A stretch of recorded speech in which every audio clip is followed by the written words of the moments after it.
I mean, who doesn't love a good ghost story?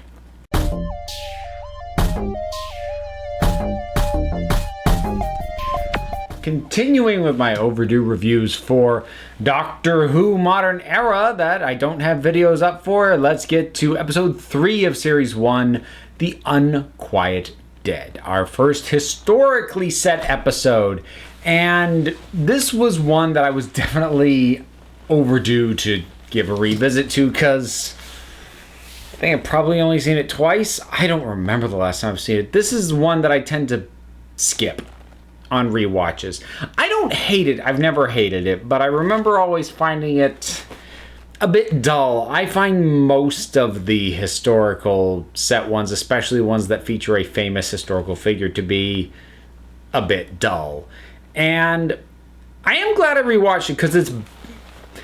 I almost said it's better than I remember it. I'm not sure it's better than I remember. There are more good things in it than I remember. The problems I have with it, I still have. So, let's start positive. The Doctor, Eccleston, he's still doing great. Rose is interesting in this. I don't love the interaction she has with Gwyneth. The whole sort of, trying to get this girl to be, to try and make more of her life. I mean, I get it.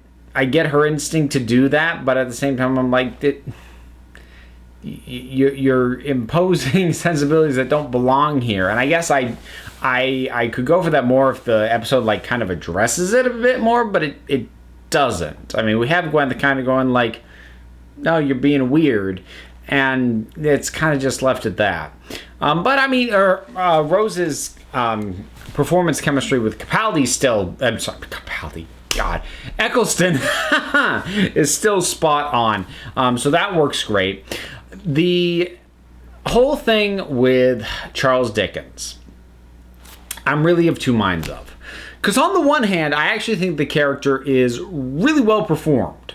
And, the actor does about as good as could have been done with the part. He plays it really well, and he does what is being called on for the character in terms of the character's arc and everything else.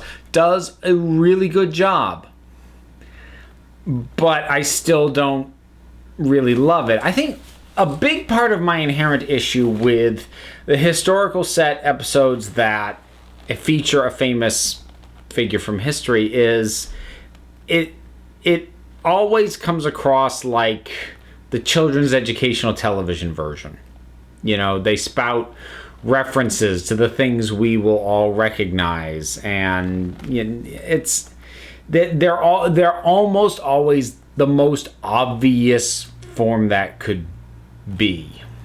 And there are a few exceptions here and there. Sometimes they actually play with that. They did in Robots of Sherwood, and I like that. But most of the times they just take these characters and they're so...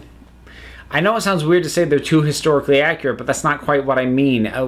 They're too what I would expect based off my knowledge of these characters, which makes them less of characters and more of, I don't know, just famous historical figure porn. That's an awkward sentence, but I don't know if I'm making any sense at all. But it's a big part of inherently why I don't like most of the historical figures who turn up in these things. So that is working against it. But again, the actor performs it very well, what it is that he's doing. The other characters are all good. They're solid. They're fun.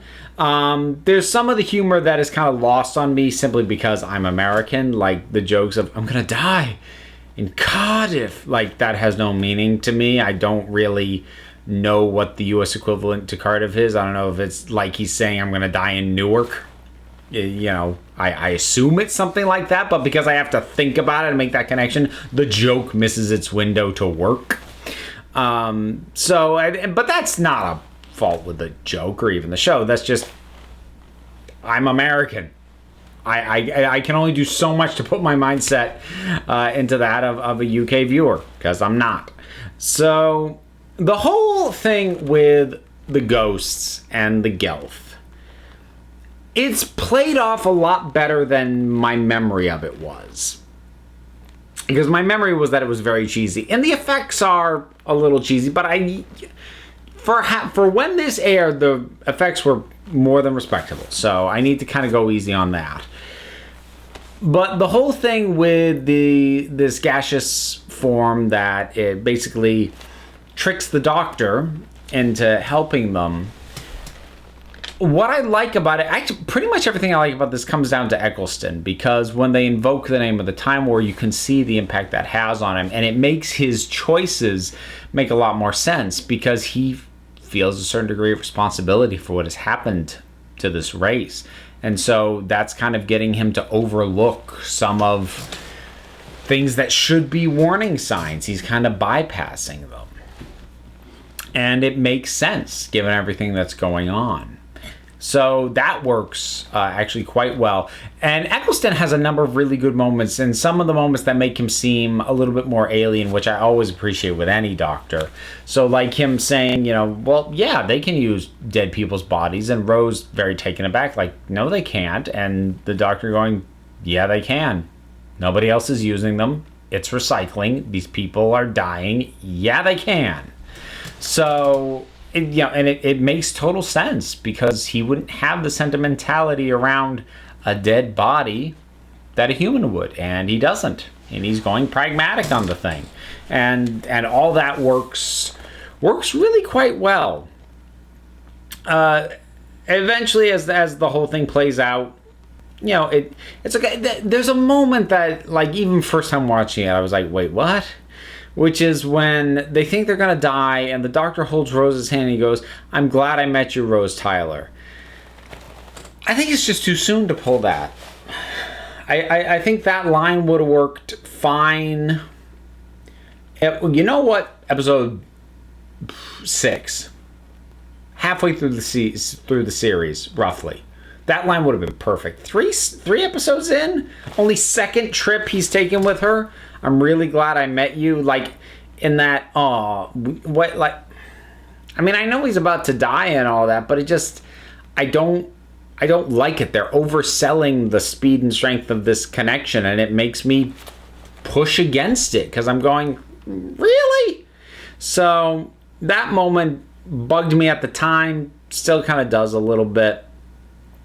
There are a lot of little random things here and there, both good and bad. There's a line from Dickens where he gets into the funeral parlor. He's like, what in the Shakespeare is going on here? And I don't know if I had forgotten that joke or if I didn't get it when I heard it before. But he says that because, what do we say? What the Dickens is going on? But he is Dickens, so he says, what the Shakespeare? That's kind of cute. And here's something that I found myself thinking about. What was The Undertaker going to do with Rose?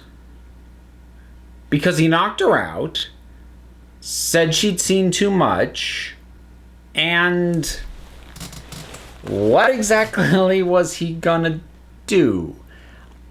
Because I actually think that he and Gwyneth have killed people before. That's actually kind of implied at the front end after the old woman's body comes back to life and strangles, I think it's her grandson. And in the scene after, Gwyneth asks Sneed, the Undertaker, did you take care of whatever the guy's name was? And he's like, no, she took care of him. And he's like, well, wait a minute. If you're using took care of as a metaphor for killed, and did she just ask you if you killed him? Like, I could understand that it could have other meaning, but then I come back to Rose again. I'm like, but you knocked her out and stuck her in the back of the... What were you gonna do? So, I don't know if the show is implying something that I just never picked up on before, or if it's just... or if it's by accident, because it certainly doesn't... It doesn't, the tone and the mood and the way in which these characters are presented in the rest of the episode doesn't seem to stand up with they're a couple of murderers. Yet other things seem to suggest that. Yeah, I don't know who to blame for that. I'm going to blame the writer. This was Gatiss, wasn't it? I think it was. Seems like him. I don't know. That's a little mean. But I mean, overall, this is a very middle of the road episode for me. There are things that are good in it. There are good moments. Most of them belong to Eccleston. The supporting cast is solid, although, you know, my own personal taste in terms of the historical figures. So, you know, that is what it is. But you know, there was more positives to it than I recalled. So, I mean, that's something. And it does go to show that it is important for me to rewatch these as I am doing these reviews and not just go off memory, because it's been a while for some of these. So I think I'm going to wrap it up there. It's decent. It's not like it's not like the show suddenly took a nosedive, but it is a step down from the episode before, and it's fine.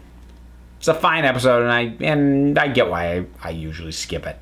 But The Unquiet Dead, what are your thoughts on it? Whatever they are, drop something down in the comments and let's talk about it. There's a whole bunch of stuff to do. There's like likes and subscribe buttons for those, and there's a link to the Patreon, and there's other stuff down there too if you want to check it out. By all means, go nuts. And remember, folks, you're the council. I just run the meetings. And until next time, this council is adjourned.